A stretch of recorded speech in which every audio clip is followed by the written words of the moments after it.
Hello everybody. In today's video, we're going to be answering your viewer questions. I had compiled a list of questions over the last month or so that you viewers had, and I'm going to do my best to answer as many as I can in today's video. We'll get started right away. First question is from BH. What can you expect when selling gold and silver back? Spot plus question mark? Well, that's a great question. And before I answer it, I'll tell you my answer will vary. It's really going to depend on a few things. First thing, of course, will be spot price, current spot price. Secondly, an important piece is wholesale replacement cost. I would never buy back, I shouldn't say never, but typically I won't buy back at a higher cost than I could buy them wholesale.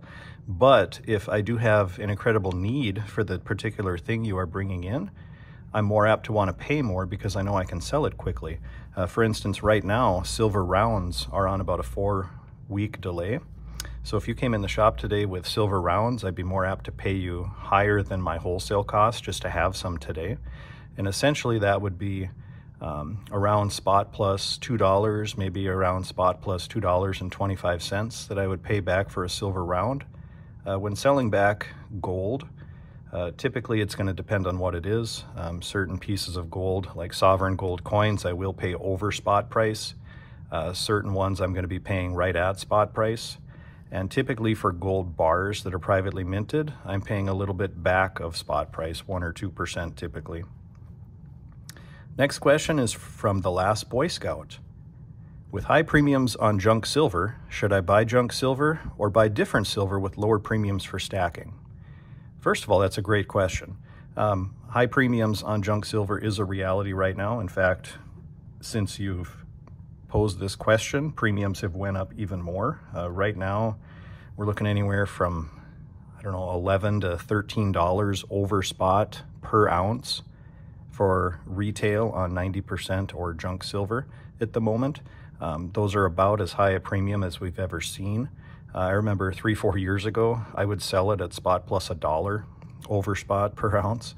But to answer your question, should you buy it now? It's probably not the best time to buy junk silver. If it were me, I would be stacking other silver with much lower premiums, and that's just about any type of silver has lower premiums right now versus junk silver. Silver rounds, silver bars, even silver coin. Junk silver is about the same price per ounce as an American Silver Eagle right now. And American Silver Eagles are very expensive. So keep that in mind. But having said that, I think everybody should own some junk silver. You never know when you may need it. It's recognizable. They're not making anymore. It's fractional. There's a lot of advantages to owning it. So I'd consider buying it, but frankly, I would wait for the premiums to come down a bit on that. Next question is for Nathan Emery. What are the pros and cons of purchasing government minted compared to generic rounds? This question has to do with silver.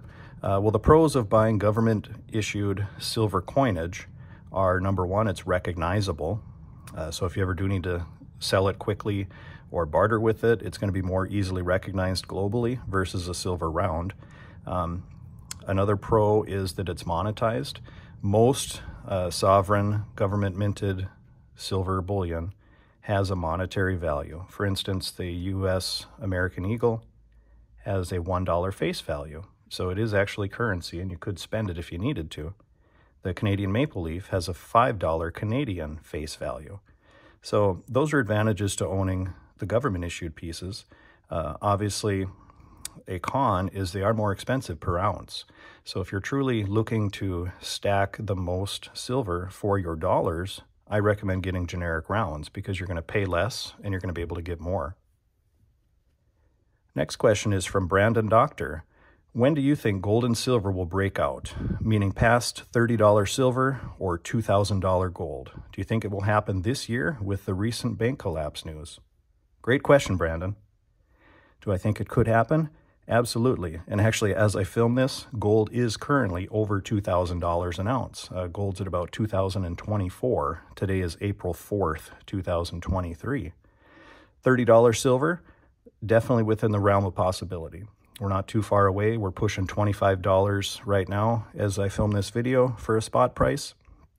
And given the global financial climate, our national economic and political climate, I think it's, the perfect storm for metals to come out and break out.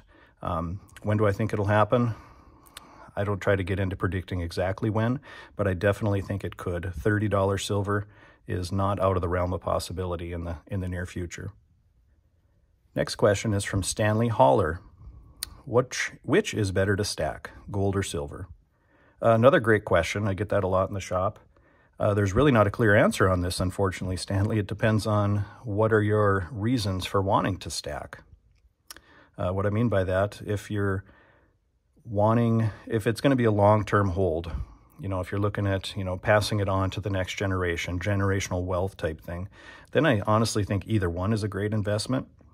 If you're looking for something that's going to be, you want to stack it for a while, but your intent is when you can realize some profit, flip it, well, then I would go with silver. I think silver has the best short-term profit potential on it.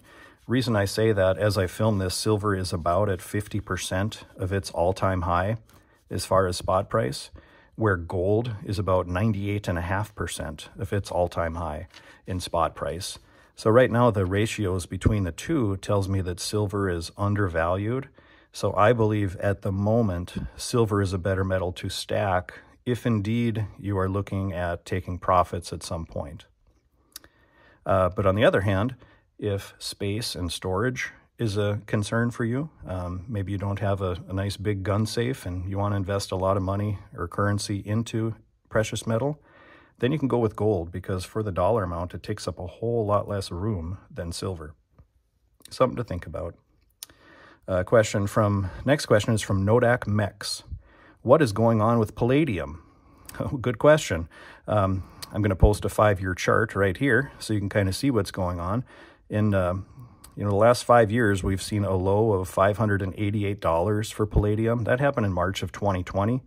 If you all remember what happened in March of 2020, that was the global shutdown because of the COVID-19 virus.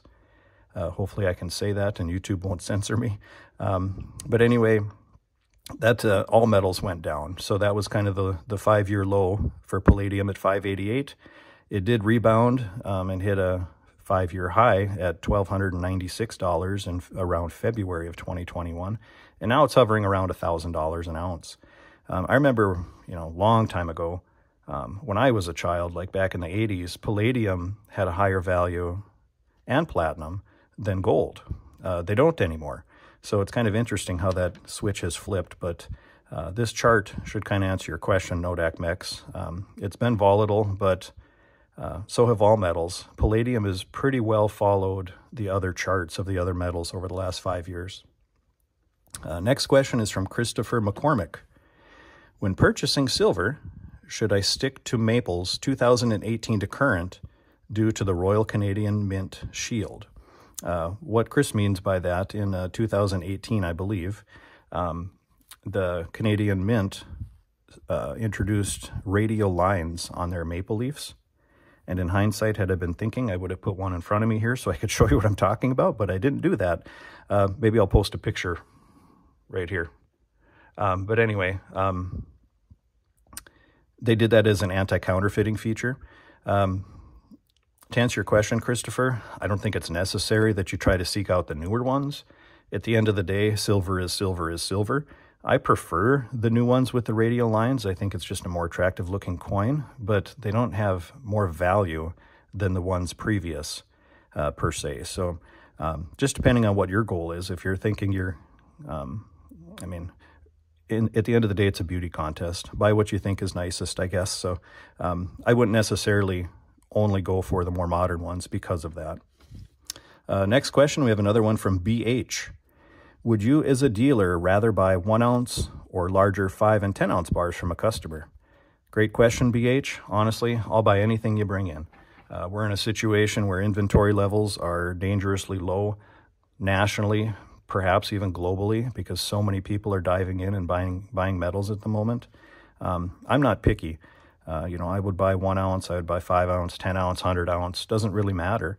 But I will tell you, under normal circumstances, it still wouldn't matter. I would happily buy anything that a customer brings in. We do have another question now from Stanley Holler.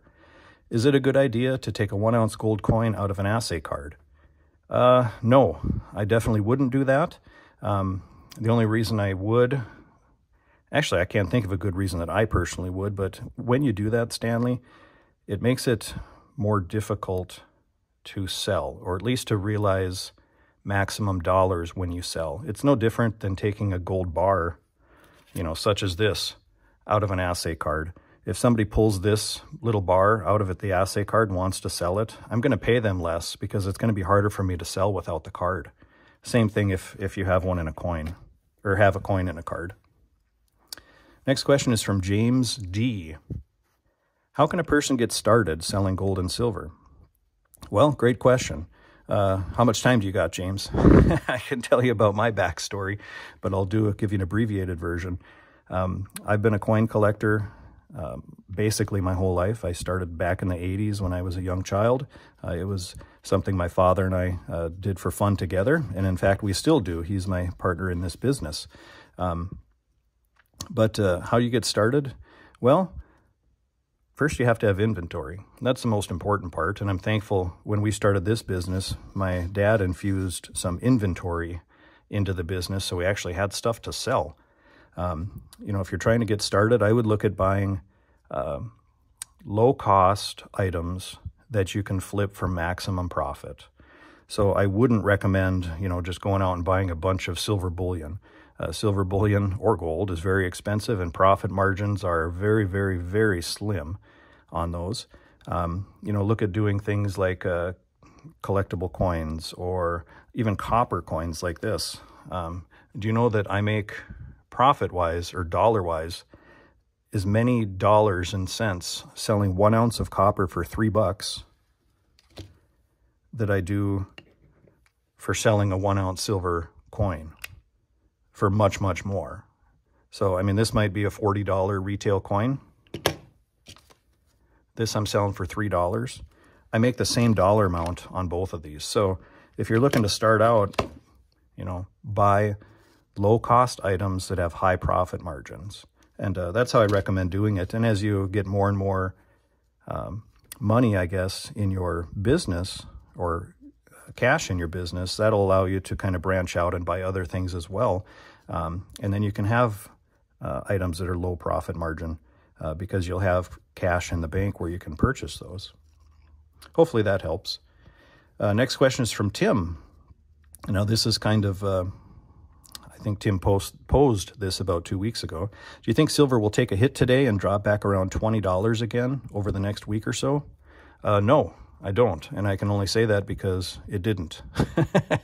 Because here we're past this time frame now, Tim. But do I think it's going to drop down anytime soon? I think there will be pullbacks, sure. Because in natural course of, you know, metals history, there's always pullbacks as it's charging up.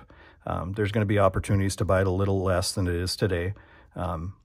But it's hard to predict when that happens. Unfortunately, the lows and highs are never realized until they're already past us. So you have to look backwards to know when the high point and the low point was. You can't look forward and guess because nobody knows. So last question we have here is from Wine Country Stacking. Wine Country Stackin'. Do you think it's worth paying the extra $1 for sunshine bars, or should I just buy the cheaper generic stuff? Well, that's a great question. Me personally, I'm a collector and a dealer and a stacker, so I like it all. That's my problem. I shouldn't say overpaid, but I've paid more for premium silver bars, for premium silver rounds, just because I like the design. In the end, am I going to realize, you know, am I going to get $1 more for those down the road? Possibly. I will tell you a quick story. In 2011, I wasn't a dealer yet, but I know many who were. And if you remember your history, that's the last time silver got near $50 an ounce was in end of April 2011, April 30th, actually. When that happened, a lot of people were selling. And a lot of people were buying. But if you were selling, it didn't really matter what you were selling, whether it be a silver eagle, which would have had a higher premium, or just a generic silver round or bar, which would have had a lower premium. You were going to get a round spot price for it no matter what. So you didn't really make up the premium by selling it back because you paid more for it. But during normal circumstances, wine country stacking, you know, if you have Engelhard bars, I'm going to pay more for those. I do not pay more for Sunshine bars, though.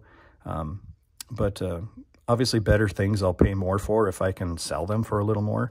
But, you know, if you're just buying this stuff thinking you're going to wait until it really breaks out and take some profits, I wouldn't recommend paying the extra. I would just try to maximize your stack for your dollar amount, unless you're a collector like me. So hopefully that helps. But yeah, I appreciate all of the viewer questions. Hopefully I gave you guys some education and answered those. And while I have you here still, I'll just show you a few things I put out on the tray. These are a 5-ounce bar we currently have in stock. It's a really cool looking buffalo design. And actually I got some in this same design yesterday that are a 1-ounce bar. So that's a new product we got in the store. First time I've ever had this particular coin. It's a 2003 1-ounce gold panda. Really a nice piece. One of my favorite childhood movies, E.T. This is a colorized 1-ounce silver coin commemorating the 40th anniversary of E.T. It's got the iconic bike ride across the sky scene on the back. Of course, Sonic the Hedgehog, another blast from the past. This is a government-issued coin. Notice it has the rings on the back, on the top there. That's a cool thing, and it's got the palm trees like in the game. One of America's favorite TV dads, Homer Simpson. This is a silver coin in stock, made by the country of Tuvalu. Popular item in the store right now, the FJB bar. I want to feature some coins, actually, because I am a coin shop, too. A lot of times I'll just feature bullion, but I have these really, really nicely toned Morgan silver dollars. I thought I'd show a couple off today. This is an 1887. Got toning on both sides. This is my favorite one, and I don't know if the camera will do it justice, but this is a 1902 with all sorts of colors, with some golds and blues and greens and purples, and it's on both sides. That's unusual that it's on both sides, but this is a beautiful coin. I really enjoy and like that one. So, but yeah, I'm not going to pick up everything and show you, but I appreciate you all tuning in. If you haven't already, please give this video a like. If you're not subscribed, we'd appreciate a subscribe. And please share and drop a comment down as well. I will periodically do Q&A videos, so keep those questions coming. I will compile questions, and once I get enough, we'll do another one of these. I appreciate you all for tuning in. Enjoy your week, and have a great day.